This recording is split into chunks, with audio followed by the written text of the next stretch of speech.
우리 옆에 분들하고 이렇게 인사하세요. 사랑하며 삽시다.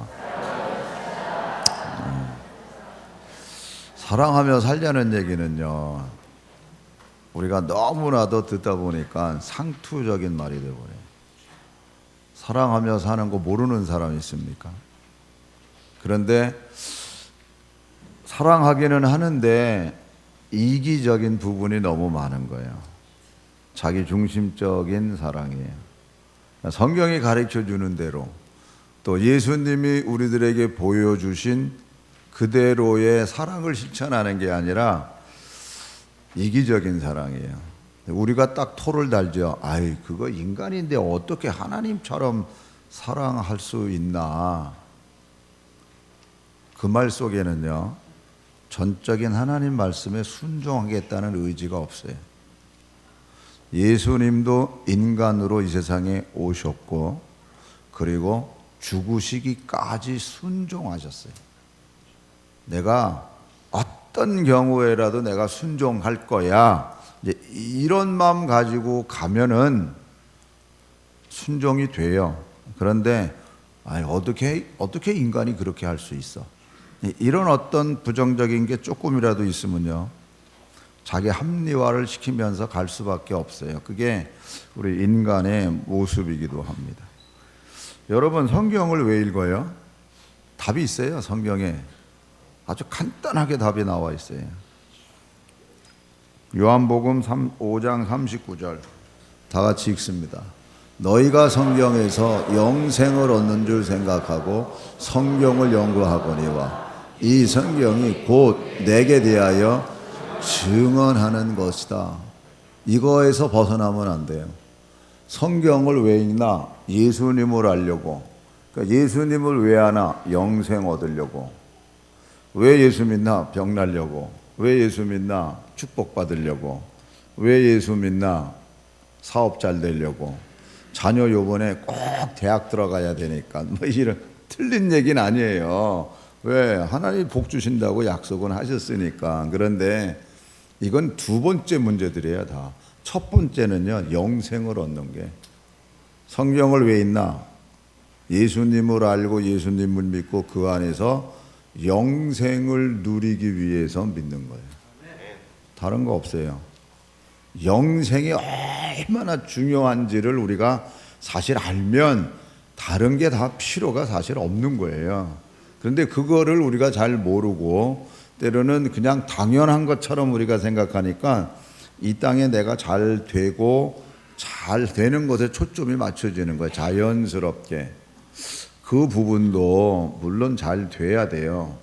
그러나 우리가 영생에 대한 관심이 더 있고 그 안에 누리는 축복을 우리가 깨달으면요, 말씀 그대로 주 안에서 기뻐할 수 있고요, 범사에 감사할 수 있고요, 그리고 정말 쉬지 않고 기도할 수 있게 돼요. 우리의 삶의 모든 건요, 그래서 성경이 가르쳐 주는 대로 순종하면서 가면 돼요. 왜 성경이 기록되어져 있나?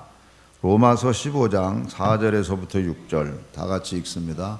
무엇이든지 전에 기록된 바는 우리의 교훈을 위하여 기록된 것이니 우리로 하여금 인내로 또는 성경의 위로로 소망을 가지게 함이니라.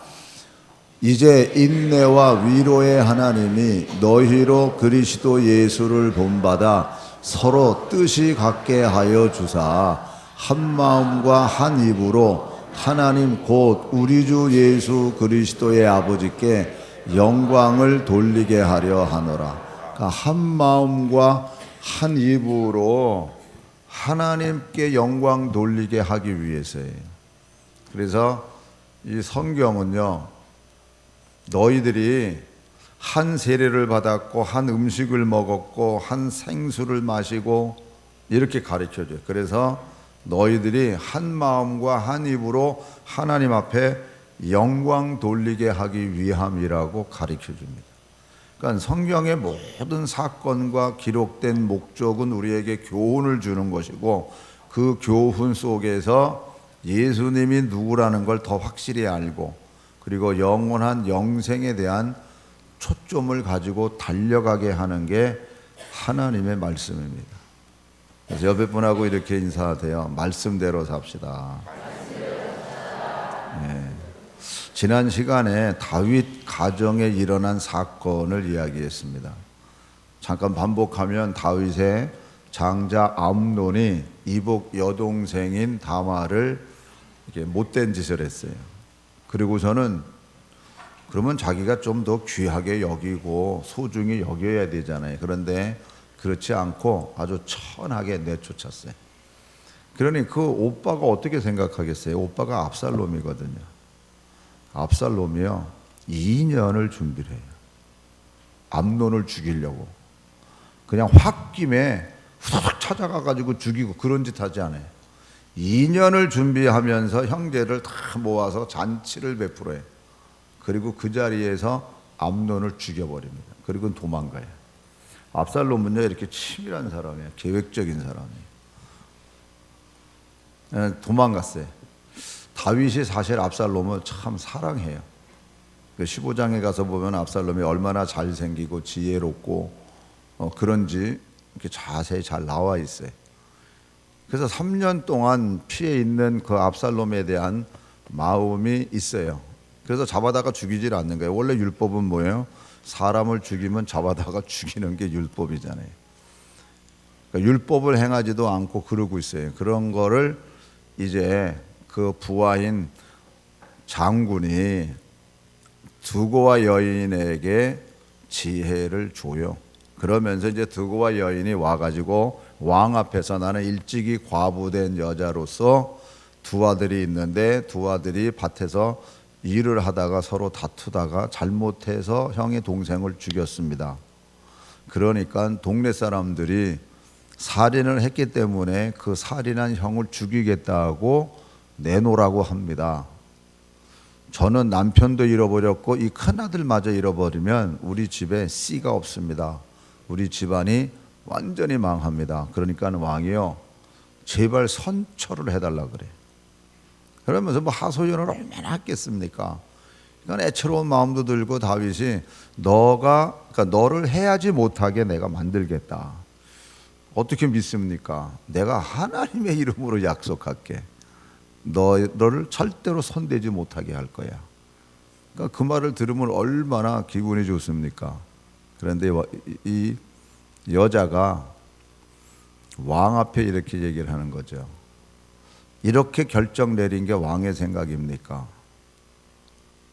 만약에 왕의 생각이라 그러면은 이거는 하나님 앞에서 지금 죄를 범하고 있는 겁니다. 왜냐하면 압살롬 자기 아들은 지금 여자의 자기 아들은 용서해 주면서 다윗 왕이 지금 자기 아들 압살롬은 용서 안 하고 지금 저 멀리 바깥에 도망가 있잖아요.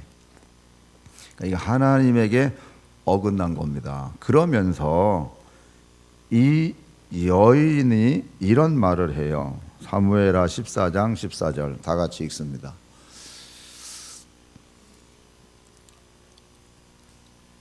사무엘하 14장 다 같이 읽습니다. 우리는 필경 죽으리니 땅에 쏟아진 물을 다시 담지 못함 같을 것이오나 하나님은 생명을 빼앗지 아니하시고 방책을 베푸사 내쫓긴 자가 하나님께 버린 자가 되지 아니하게 하시나이다. 지금 이 여인을 통해서 하나님이 어떤 하나님이라는 걸 가르쳐 주는 거예요. 하나님은 저기 있는 말씀 그대로 생명을 빼앗지 아니하시고 방책이 있다는 거야. 내쫓긴 자가 하나님께 버림받은 자가 되지 아니하게 하시나이다.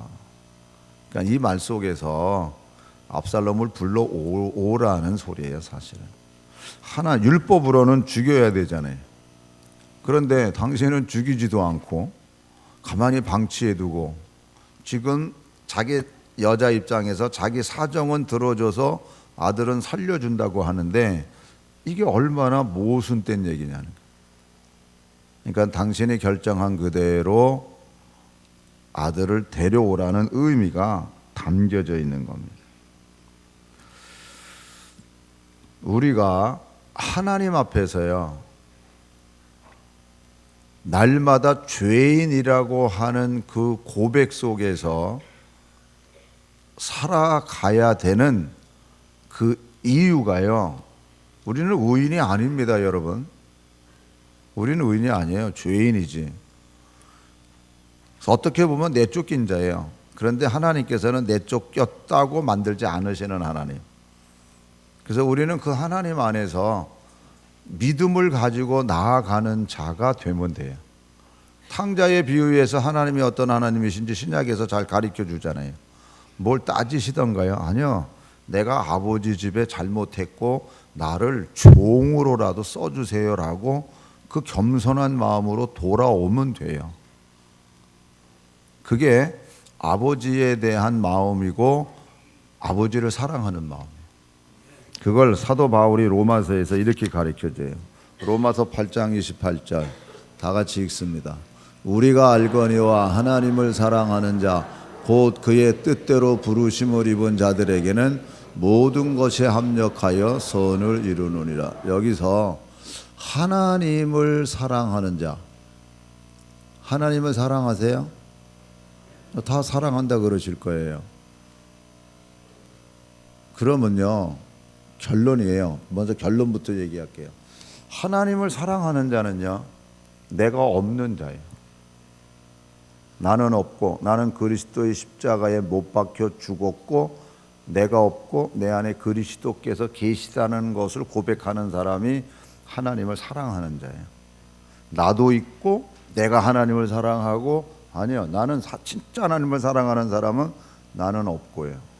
그리고 뜻대로 부르심을 입은 자들에게는 모든 것이 합력하여 선을 이룬다 그럴 때, 우리가 합력해서 선을 이룬다는 것을 우리는 우리 뜻대로 형통으로 해석을 해요. 그래서 모든 게 잘 돼, 모든 게 아무 문제가 없어. 아니요, 여기서 선은 거냐, 하나님의 의를 이루시겠다는 거예요. 당신의 뜻을 이루시겠다는 거예요. 의를 내세우는 거지 형통이 아니에요, 여러분.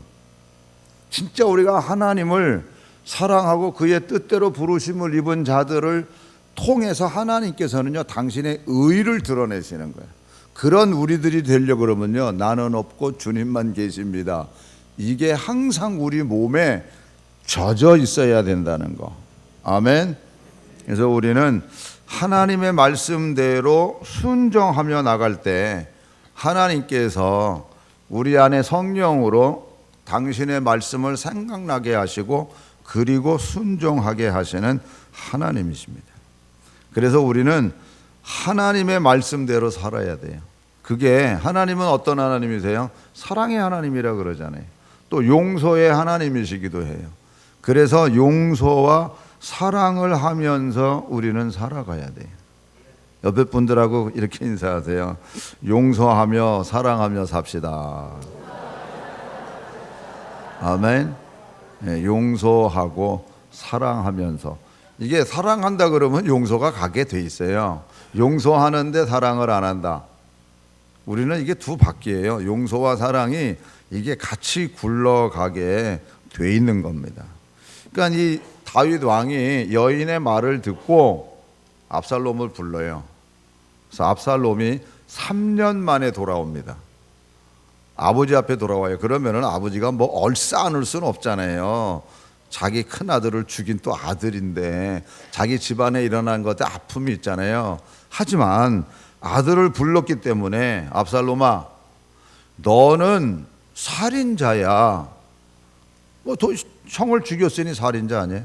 하지만 그러니까 너는 마땅히 칼에 죽어야 되지만 하나님의 은혜와 사랑 속에서, 하나님의 뜻 안에서 우리 모든 방백들이 너를 용서해 주기로 했어.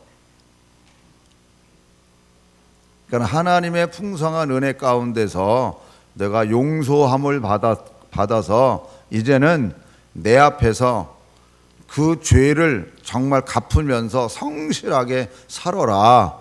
이렇게 얘기했으면 얼마나 좋겠어요. 이렇게 얘기 안 하고 뭐 괘씸해서 그렇겠죠. 14장 23절 24절 다 같이 읽습니다. 요압이 일어나 그술로 가서 압살롬을 데리고 예루살렘으로 오니 왕이 이르되 그를 그의 집으로 물러가게 하여 내 얼굴을 볼 수 없게 하라 하매 압살롬이 자기 집으로 돌아가고 왕의 얼굴을 보지 못하니라. 예루살렘으로 돌아오기는 돌아왔는데 아버지 다윗이 자기를 찾지도 않고 자기 집으로 가라, 그리고 거기서 그냥 있어라,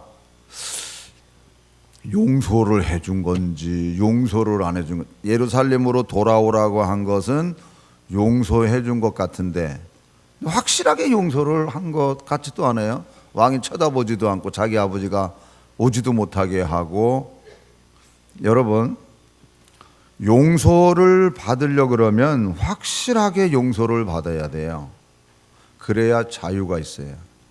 여러분, 진리가 너희를 자유케 한다 그랬을 때 그 진리가 뭡니까? 나는 죄인이고 예수님이 나를 위하여 십자가에 못 박혀 돌아가셔서 나의 모든 죄를 다 용서해 주셨다는 게 진리요, 여러분. 다른 게 여러분 진리가 아니야. 이게 진리라니까. 그러니까 이거를 내가 진짜 믿으면 자유함을 누리는 거예요. 용서받은 구원의 감격이 내 안에 있는 거예요. 근데 이 압살롬에게는 용서받은 구원의 감격이 없어요. 거꾸로 더 답답한 거예요. 이렇게 방치되는 게 2년이라는 시간이 흘러요. 아니, 이러려면 왜 날 불렀냐는 거예요. 그냥 멀쩡하게 거기 있게 해야지. 이거 불러다 놓고서는 이건 뭐 하는 거예요 지금? 이게 사람 잔뜩 기대하게만 만들어 놓고 쳐다보지도 않고, 이게 뭐 하는 거야? 아예 그냥 멀리 내버려 뒀으면은 꿈이라도 안 꾸지. 예? 아, 나는 죄인이니까 언제 죽을런지 모르니까 그냥 숨죽이고 살자, 이러고 살 텐데 아예 그냥 죄인으로. 아, 이거는 불러다 놓고서는 아무것도 안 시키고 이러니까는 은근히 속에서 부하가 치미는 거예요. 이러자고 왜 불렀어 나를? 그러면서 압살롬이 뭘 생각하느냐면요, 반란을 일으킬 거를 꿈꾸기 시작하는 거예요. 그 요압 장군한테 한 번은 이런 얘기를 해요. 요압 장군 밭에다가 불을 질러버렸어요. 그러니까 요압 장군이 놀래가지고 왔을 거 아니에요. 그러니까 내가 했다고. 당신 만나고 싶어도 당신 만나주지도 않지. 아버지는 아예 쳐다보지도 않지. 도대체 당신들 뭐 하는 거냐, 이거 날 불러다가. 내가 죄인이면 죽이고 그렇지 않으면 완전하게 풀어주든지 뭘 하든지 해야지. 이게 뭐 하는 짓이냐. 그리고 항의를 하니까 아버지가 그때 비로소 만나줘요. 그러나 이미 요압의 마음에서는요, 삐뚤어진 마음이 싹이 나기 시작하는 거예요. 그래서 반역을 하기로 작정을 해요, 속에서. 근데 여러분, 섭섭한 마음에서 시작된 그 일이지만 이 일 속에서 무서운 것들이 형성이 되는 거예요, 여러분. 뭐가 형성이 되냐면, 반역을 한다 그러면 아버지하고 싸우는 거 아니에요. 근데 자기 아버지가 어떤 사람이에요? 전설적으로 내려오는 골리앗을 죽인 아버지예요. 그때는 뭐 자기 태어나지도 않았을 테니까. 그런 아버지면서 자기가 태어나면서 아버지를 볼 때 어느 전쟁에 나가든지 다 이기고 돌아오는 전쟁의 신이요. 그런 아버지를 이겨야 되는 거예요. 근데 그 아버지가 그렇게 될 수 있었던 건 뭐냐면, 하나님이 다윗을 끔찍이 사랑하잖아요. 하나님이 자기 아버지를 끔찍이 사랑하고 도와주시는 거 아니에요. 그러면 다윗하고 싸운다는 건요, 거꾸로 하나님하고도 싸운다는 얘기가 되는 거예요. 그러니까 이 압살롬이 아버지를 이긴다는 건요, 하나님을 이겨야 되는 거예요. 그러려니까 자기 스스로의 자기의 확신이 있어야 돼. 하나님하고 싸워서 이겨야 될 확신이 있어야 되는 거예요. 그래서 싸운다 그러니까 하나님하고 싸운다고 했을 때 무슨 칼 가지고 싸우는 게 아니잖아요. 이 압살롬이 스스로 어떤 생각을 하냐면요, 우리 다윗 왕은 공의로운 아버지가 아니라는 것을 자기 스스로 생각. 왜냐하면 암논에게 대해서도 아무런 일도 안 했고 자기 압살롬에 대해서도 자기에 대해서 아무 일을 안 했잖아요. 자기 스스로 자기 확신입니다. 아버지는 공의를 잃어버린 사람이야. 그렇기 때문에 하나님께서 아버지를 버렸어. 자기 명분을 가지는 거예요. 그렇지 않고선 싸울 수 없어요. 만약에 하나님이 다윗 아버지, 자기 아버지를 도와주시는 것이 믿어지면요, 절대 반란 못 일으킵니다. 어떻게 반란을 일으켜요? 하나님이 도와주고 있는데. 그러니까 자기 스스로의 자기 확신, 아니야, 하나님이 우리 아버지를 버렸어, 그런 마음이 있으니까 반란을 일으키는 거예요. 우리가 어떤 일을 해나갈 때요, 자기 자신에 대한 자기 의의 확신이 없으면요, 일 못 벌립니다. 진짜 내가 예수 그리스도 안에서 용서함 받은 하나님의 자녀고 하나님의 말씀대로 사는 사람은요, 예 하게끔 돼 있지 아니요가 없어요, 여러분. 그런데 아니요라고 하는 이유는 내 나름대로의 자기 확신 속에서, 이건 완전 자기 의예요. 그렇게 되니까 반란을 일으킬 수 있는 거예요. 그러니까 여러분, 어떤 섭섭한 마음이나 미워하는 마음이나 이런 게 있을 때 일찍 싹을 잘라내지 않으면요, 이게 자라나면 원수가 되게 돼 있어요. 압살롬이 된다니까. 그리고 또 하나는, 압살롬이 무엇을 하냐면, 지금 왕이 된다고 하는 거는, 반란은 왕이 된다, 왕은 하나님이 임명해야 되는 거예요. 백성이 되는 게 아니에요. 하나님이 기름 부어야 되는데, 압살롬은 백성들의 그 지지를 받아가지고 왕이 되고자 해요. 그래가지고 어려운 사람들이 그때에 이제 왕 앞에 나아가서 문제를 해결하려고 하는 일이, 그런 제도가 있었던 것 같아요. 뭐 옛날에 우리도 신문고 같은 거 있었잖아요. 그러니까 압살롬이 그런 사람들이 왔을 때 옆에서 이제 조언을 해주는 거예요. 내가 왕자 압살롬인데 너 그거 아버지 왕 앞에 가본들 시간이 너무 많이 걸려. 너 무슨 일로 왔는데, 어디서 왔는데, 그러면서 자기가 일을 이제 해결해 주는 거예요. 뭐 자기가 왕자니까. 사무엘하 15장에 가서 보면요, 그의 호위병이 50명이에요. 이거는요, 왕의 어떤 권세를 드러내는 모습이에요. 그러면서 백성들의 마음을 이렇게 다 이렇게 도적질해 가는 거예요. 그래서 백성들이 자기를 지지하는 것처럼, 뭐 요즘 말로 얘기하면은 여론이 뭐 어떻다 뭐 저떻다 하는 얘기하고 똑같은 거예요. 여론화 시키는 거예요. 실제로 이 압살롬이 여론화를 시켜요. 그래서 자기가 하나님 앞에서, 자기는 동생을 죽인 죄인인데 한순간 자기가 의인이 되는 거예요. 의인이 돼서 이제 왕이 되겠다고 설치는 거예요. 이 일을 4년 동안 준비해요. 얼마나 치밀한 압살롬인지 몰라요. 4년 동안. 형 죽일 때는 2년 준비하더니 반란을 일으키려고 그럴 때는요, 4년을 준비를 해요. 치밀하게 계획을 짭니다. 그게 15장 7절에서부터 12절이에요. 다 같이 읽습니다. 4년 만에 압살롬이 왕께 아뢰되 내가 여호와께 서원한 것이 있사오니 청하건대 내가 헤브론에 가서 그 서원을 이루게 하소서.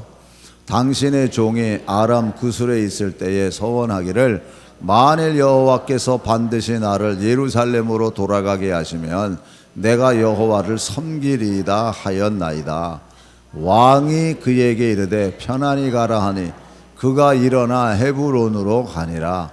이에 압살롬이 정탐을 이스라엘 모든 지파 가운데 두루 보내 이르기를 너희는 나팔 소리를 듣거든 곧 말하기를 압살롬이 헤브론에서 왕이 되었다 하라 하니라. 이미요, 잠깐만, 압살롬이 여기 정탐꾼을 이스라엘 모든 지파 가운데 두루 보냈다고 하는데, 정탐꾼이면은 뭘 이렇게 살펴보는 그런 사람이 아니에요. 각 지파에 자기 사람을 다 보내서 회유하는 거예요. 지금 회유, 이미 다 회유시켜 놓고, 나팔을 헤브론에서 나팔을 불면 모든 각 지파 사람들이 압살롬이 왕이 됐다고 선포하라는 거예요. 그러니까 백성의 지지를 얻어가지고 왕이 되겠다는 거예요. 이렇게 미리 짰을 뿐만 아니라 그 다음에 보면요, 그때 청함을 받은 200명이 압살롬과 함께 예루살렘에서부터 헤브론으로 내려갔으니, 여기 또 200명도 자기 아버지 옆에 있는 신복들이요. 내려갑시다. 왜냐하면은 뭐 그런 거 요즘 뭐 우리도 대선이니까 뭐 누가 어느 캠프에 뭐 들어가고 뭐 누가 들어가고 뭐 그런 거 가끔 뜨잖아요. 그런 것처럼 내 진영에도 200명의 사람이 이렇게 몰려 있다 하는 과시적인 걸 보여주는 거예요 지금. 근데 이 사람들은 아무것도 모르고 쫓아간 거예요. 어쨌든 200명을 함께 예루살렘으로부터 헤브론 내려갔으니 그들은 압살롬이 꾸민 그 모든 일을 알지 못하고 그저 따라가기만 한 사람들이더라, 이렇게 돼 있어요. 제사 드릴 때에 압살롬이 사람을 보내 다윗의 모사 길롯 사람 아히도벨을 그의 성읍 길로에서 청하여 온지라. 반역하는 일이 커감에 압살롬에게로 돌아오는 백성이 많아지니라. 차곡차곡 준비를 해나가는 거예요. 그리고서는 D-Day 날 딱 나팔 소리와 더불어 압살롬이 왕이라고 선포를 하게 됩니다. 사랑하는 성도 여러분, 마지막 때가 되면요, 사도 바울이 믿음의 아들 디모데에게 예언한 말이 있습니다. 지금 제가 압살롬 얘기를 하는데 많은 압살롬이 생긴다는 의미예요. 그게 디모데후서 3장 1절에서부터 7절입니다. 너는 이것을 알라. 말세에 고통하는 때가 이르러 사람들이 자기를 사랑하며 돈을 사랑하며 자랑하며 교만하며 비방하며 부모를 거역하며 감사하지 아니하며 여기서 머무세요. 사람들이 정상적이고 하나님을 믿는 사람이면 하나님을 사랑해야 돼요. 나는 없고 내 안에 예수님이 계시니까 내가 예수님을 사랑하고 하나님을 사랑하고, 그런데 여기서는 자기를 사랑하고 돈을 사랑하고, 왜냐하면 예수님도 그랬잖아요. 하나님과 재물은 겸하여 섬길 수 없느니라. 그런데 사람들이 마지막 때가 되면요 다 돈을 사랑해. 그리고 자기를 사랑하기 때문에 자랑하고 교만하고 비방하면서 부모를 거역해요. 감사하지도 아니하고 더더군다나 거룩하지도 아니하며, 다음 절, 무정하며 원통함을 풀지 아니하며 모함하며 절제하지 못하며 사나우며 선한 것을 좋아하지 아니하며, 여기 절제하지 못하며 사나우며 선한 것을 좋아해. 여기 절제하지 못하고 사납다고 하는 말이 우리가 어떤 때 말의 표현 속에서 그런 게 일어나요. 우리 지금 민주주의 사회잖아요. 근데 누가 말할 때 말을 막으면요 확 승질을 내. 왜 말 막냐고. 아니 내가 하고 싶은 말 하는데 왜 말을 막냐고 이러면서 큰 소리 친다니까요. 절제하지 못하고 사납다는 게 우리가 여러분 마음 한번 슬쩍만 어긋나 봐요. 얼마나 우리가 싸나운데. 우리 압살롬 후보자들이라니까.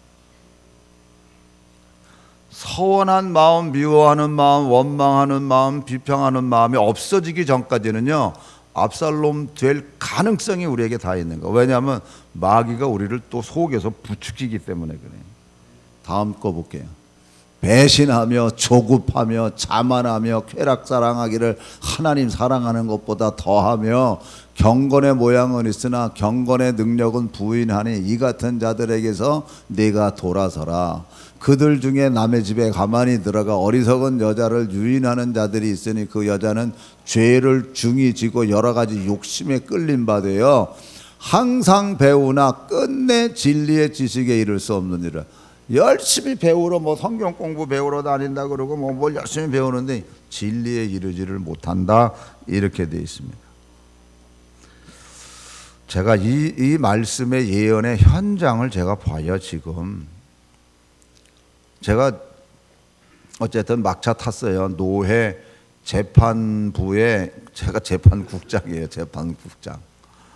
그러다 보니까 교회 분쟁이 되는 거를 법도 모르는 제가 재판한다고 그러고 앉아 있어요. 좌우지간. 어쨌든 그런데 이 사람들 재판하러 오는 사람들이요, 다 보면요, 자기 교회를 사랑하고 자기 교회를 의롭게 만들기 위해서 그렇다고 다 그래요.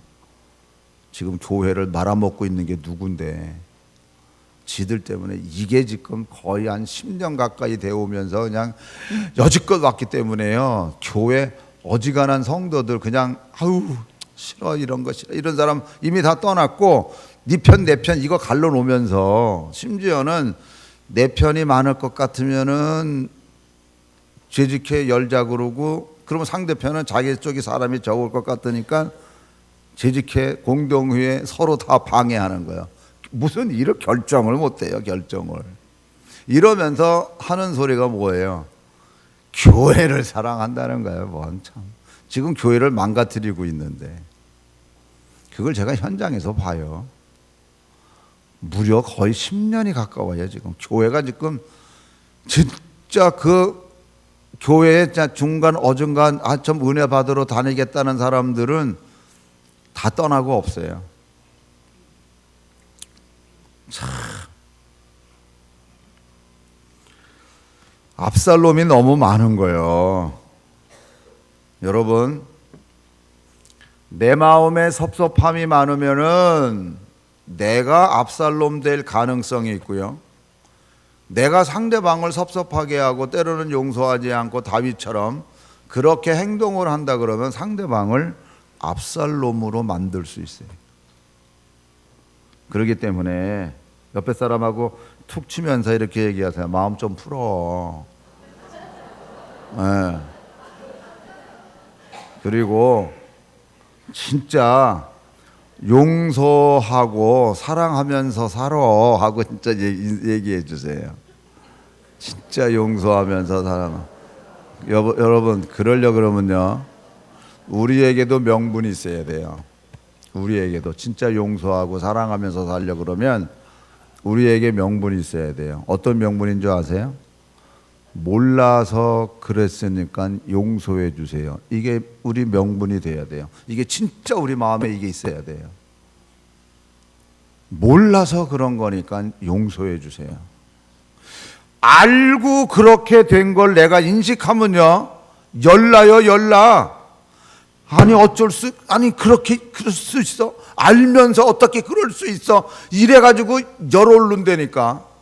그런데 그러니까 용서와 사랑이 절대 안 돼요, 여러분. 그러니까 우리가 바뀌어야 돼. 내가 바뀌어야 돼. 명분이 있어야 되는 거야. 그게 내 마음속에 확신이 들어와야 돼. 아, 몰라서 그렇구나. 몰라서 그렇구나. 하나님 정말 몰라서 그런 거니까 하나님 용서해 주시고, 정말 나도 용서해 주시고 하나님 사랑하게 해달라고. 몰라서 그런 걸 어떡합니까? 이러고 우리가 가야 진짜 용서해 주고 사랑할 수 있는 거예요. 모든 일에 바른 명분을 가지고 가야 되는 거예요. 우리가 이 명분을 가지고 가면 돼요.